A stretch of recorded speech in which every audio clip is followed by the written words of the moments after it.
Last Thursday, we had the 4 declared candidates for the Ontario PC Party leadership here for an all-candidates debate. What we didn't know at that time was that we actually didn't have all the candidates in this studio, because since then, one more has jumped in. And in a season of one unprecedented thing after another, that candidate is Patrick Brown, who's trying to succeed himself as PC Party leader. And the independent MPP from Simcoe North joins us now. Thanks for making time for us in your schedule. Always happy to make time for Steve Paikin. Thank you so much. Let us do our full disclosure thing off the top here. My wife is, of course, a PC Party volunteer, assisted in the health care policy aspects of the People's Guarantee, that whole policy process, so we put that out there for everybody's edification. I also want to say you did an interview on Global TV with Carolyn Jarvis last week, which talked at length about the allegations leading to your departure as PC leader. The story has pretty much changed significantly since then, so we are going to move on and continue with the events of the past 72 hours. And to that end, I want to start with this meeting that you had the other night with the Provincial Nominations Committee, which is the special committee in your party that basically vets all the candidates who want to run for leadership. I was certainly led to believe that you weren't going to pass that process, and then you did. What did you say to them that pretty clearly changed some minds on that committee? The truth is on my side, and we had a very long meeting, and point by point was able to show that there was no concerns. They did their due diligence, and frankly, I think it speaks to something larger here. The fact that my political adversaries were trying everything, absolutely everything, to prevent me from running leads you to the question, why? Why are they trying to kick me when I'm down? Why are they trying to prevent the membership from having a say on who is the leader of the party? You've asked the question. What do you think the answer is? I think, as they know, there's widespread support in the grassroots. The grassroots party members, like everyday Ontarians, are saying they don't like what happened. It doesn't pass the smell test. They know I was set up. And frankly, they're peeved. There was so much excitement in the party before. You know, we had built a policy platform that was fully costed, that was a home run with the general public. We were winning by-elections. We had raised more money than at any point in the party history. Our membership rolls were exceeding record levels. So why would they want to take you down? Those are all positive things. Well, that's what I'm going to get to the bottom of.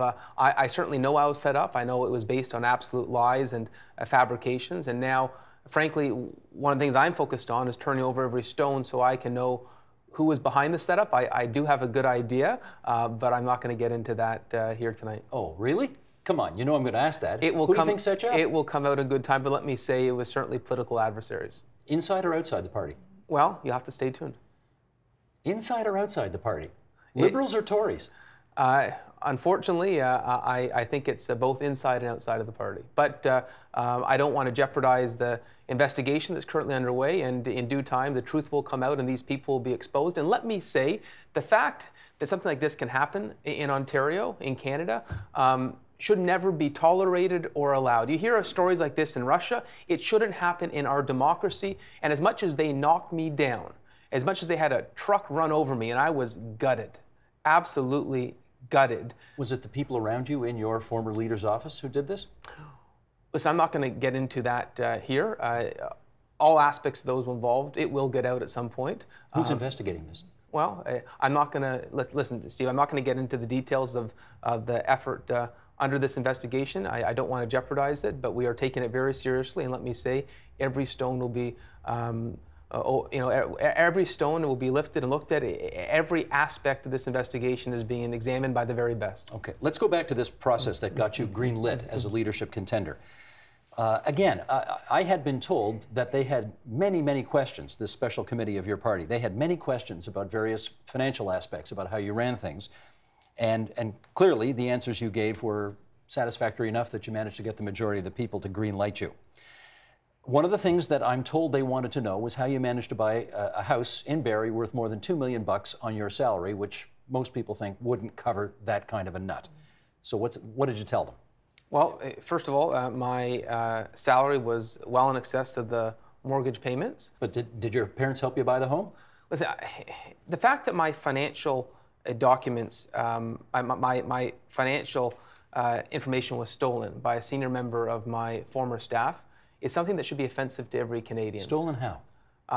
My personal paperwork was at Queen's Park. It was, I had kept the file of my personal finances, and it was stolen. I mean, I think it's more than just prurient interest that people want to know the answers to these questions. It's clearly, I think these questions are being asked because they wonder whether you are somehow, in hock is the wrong word, what am I looking for here? That you owe somebody, you owe some wealthy benefactor something. I actually think it's the opposite, Steve. I don't owe anything to anyone. And that's what scared so many people. When I won the party leadership in 2015, no one thought I had a chance. You remember that. No one thought I had a chance.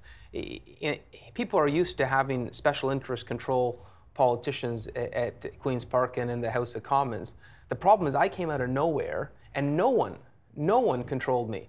And I was going to do whatever I thought was in the best interest of Ontario. I gave a pitch everywhere I went. There's no monopoly on a good idea. If it makes sense for Ontario, I'm going to support it. And we built a policy platform that I'm so proud of, the People's Guarantee. I think this was a recipe to get Ontario back on track. But I think there was certainly some significant special interest who feared me because they couldn't control me. They couldn't have a say on me. We are going to come back to that. But again, on this issue of whether you owe anybody anything, there have been published reports that your candidate in Brampton North, or I guess I should say the PC candidate in Brampton North, Jas Johal, had an arrangement with you whereby he would give you some money and buy some aeroplane points from you. Ridiculous. Nothing to any of this. No business deal ever happened there. And so, you know, I pointed that out factually in response on social media. Nothing. He got an uncontested nomination in Brampton North, which is pretty unusual to have an uncontested nomination. Steve, I realize people are trying to pitch alternative facts. The individual who won Brampton North sold 6,200 memberships. 6,200 memberships. I wasn't involved in the PNC meeting that approved his candidacy. People rallied around him because he sold so many memberships. 6,200 memberships. Okay, so no quid pro quo there. Absolutely not, Okay. and I find the notion offensive. There are also allegations that your trips were paid for to India. Well, I don't know what you took, like 12, 13 trips or something to India, and that somebody, some private benefactor as opposed to the PC party, paid for those trips. I went to India twice. In my life, I've been numerous times, but as leader of the PC party, I went twice. Obviously, I've made incredible inroads and have a very special friendship with the Indo-Canadian community. As you know, I was visiting the Prime Minister of India, who is a friend, had a delegation of leading Indo-Canadians, caucus members with me on the first trip, and those trips to India were paid for by the Ontario PC party. But the PC Ontario Fund has documentation that would verify your story. Absolutely. Okay. Let's ask the overarching question here. Why are you running for your old job? I worked day in and day out to build a modern, inclusive PC party. When I won the party leadership, we were $7 million in debt. We had 12,000 party members that didn't even faintly reflect the mosaic of Ontario. And to beat Kathleen Wynne, I knew we needed to change the same old PC party, and we've been doing that. We've raised more money than ever before, and whether you believe Vic Fideli's numbers or the previous headquarters numbers, either it's 145,000 memberships or 180,000 memberships or 200,000 memberships, whatever the number is, we were previously 12,000. Either way, we were at the highest point of membership we've ever been in the party history. We used to be losing by-elections left, right, and center. Before I became leader, we were being embarrassed in by-elections, and we were winning. And so in places we had no business, like Sault Ste. Marie and Scarborough Rouge River. And Steve, the reason I'm running for the leadership is I want to defeat Kathleen Wynne on June 7th. I want to make sure we finish the project that I started. The question is, are you still the best guy to make that happen? Absolutely, because I'm the only person with a platform. I'm the only person who's got these deep-seated relationships around Ontario, whether it's in northern communities, whether it's in multicultural Toronto. And one thing that I worried about, frankly, is I've seen where the leadership debate was going. We were getting sidetracked on issues that had nothing to do with our ability to get Ontario back on track. That's a reference to social conservatism. Well, the fact that the leadership debate was being relegated to discussions on climate change and sex ed, and I'm sorry, Steve, but we've moved on, and we have a plan for the province. And let me say this, we've got a great policy document. The fact that every other leadership candidate is running away from it will be the best gift to Kathleen Wynne, and I'll tell you why. What happens when Conservatives introduce policy platforms or policy ideas mid-election campaign that aren't costed, where they haven't done their due diligence, they lose, and they lose badly. We need a fully costed platform. There is no time. And frankly, this isn't just a platform that I've embraced. This platform was built by our grassroots members. It wasn't a few people at Queen's Park. This was voted on by our party membership. Their party members put their sweat and toil and effort into building this document. It's fully costed. Even Kevin Page endorsed the numbers. The fact that we would now want to run on uncosted promises that are being pitched mid-election campaign would be incredibly dangerous, very irresponsible, and would be a gift to the Ontario Liberal Party. All right, that is one view. Let me share with you what the Globe and Mail editorially had to say about your trying to get back into the race. Patrick Brown, the ousted leader of the Progressive Conservative Party of Ontario, loves to say that the effort to end the Liberal Party's stranglehold on Queen's Park is, quote, bigger than one individual. The very words he used in a Facebook post on Tuesday. And yet, everything Mr. Brown has done since he resigned as leader on January 25th has been a singular effort to make the PC party and its leadership race precisely about himself. Mr. Brown is indifferent to the damage he is doing and will continue to do to a leadership race that ends in 2.5 weeks.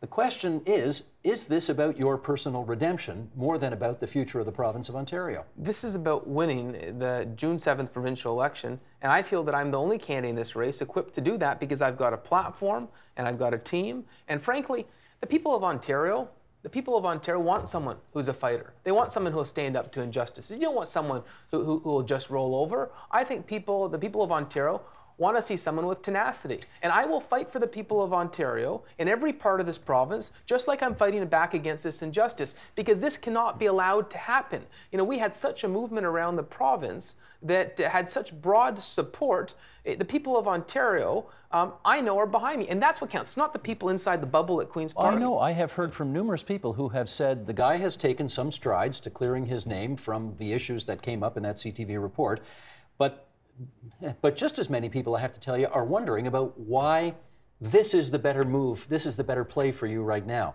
They thought that, these other folks, thought that if you had continued to try to clear your name, win re-election, perhaps be a cabinet minister in a future PC government if it works out that way, that would be sort of good enough. They're wondering why you're taking this extra step, which, let's face it, has brought some chaos into the party right now. Chaos for those that might have perpetrated this, chaos for those that don't want to see me get up and fight against this injustice and fight for the people of Ontario. But it comes back to this. It comes back to the document that we built with the grassroots. Are you the only person running on that? I'm the only candidate running on a fully costed platform. I'm the only person running on the People's Guarantee. So that's with the carbon tax? This is with every aspect of this policy platform. And let me say, on the carbon tax, Steve, listen, I'm a conservative. No conservative likes a tax.